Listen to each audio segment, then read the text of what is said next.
Hi, Liam, Jack, and Henry. It's Papa, and I'm going to read you a book today. How about Curious George Builds a Home?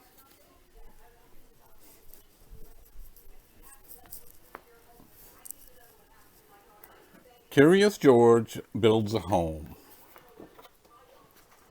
I love these monkey books.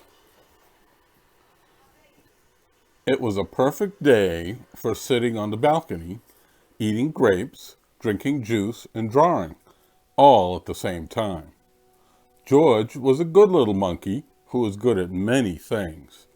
He was especially good at being curious. Today, George was curious about a bird.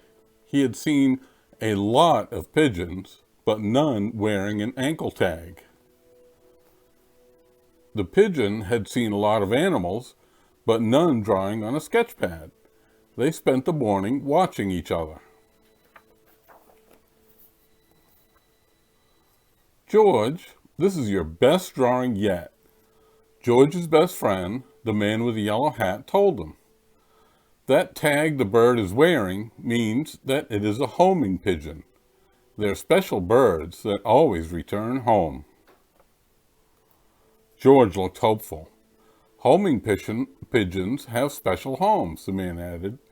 Our apartment is not a good home for a bird.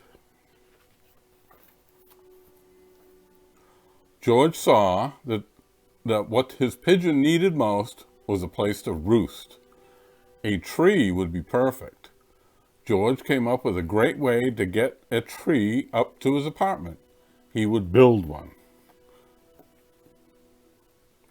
Uh-oh, the tree George built of pipe cleaners was not strong enough for a pigeon to sit on. Look at the pigeons upside down. George thought of another idea. With clay, George could make a tree as big and thick as he wanted. But George must have used too much water because the tree made of clay did not hold its shape. George decided he needed more information to build the perfect tree, so he went to the park. He looked at the tree for a long time. He drew trees on a piece of paper. Then he began a new project. It took him a long time to build, but finally George revealed his masterpiece. It almost looked like a real tree. Baseball bats were the roots, and a coat rack was the trunk. A frayed brown rope was its bark.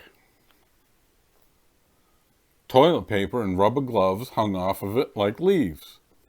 George even had added real soil. George's friend, the pigeon, hopped onto a branch. He settled in. After that, the man with the yellow hat brought home a guest. It was the doorman. He had lost one of his pigeons that he keeps on the roof. When they entered the apartment, they found a big mess. George, the man with the yellow hat exclaimed, "Is that a tree?" George nodded proudly. Now that he had the perfect home, the bird could live with them forever. But the doorman had missed his pigeon.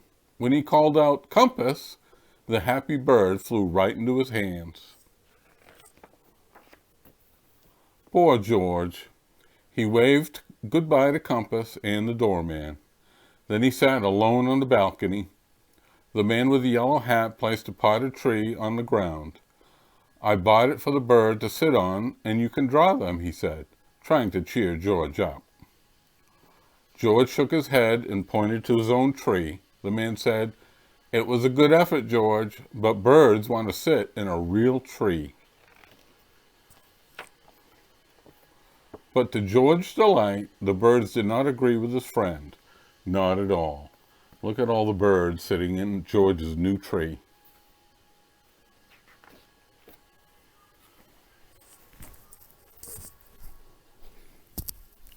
I hope you enjoyed that. See you later.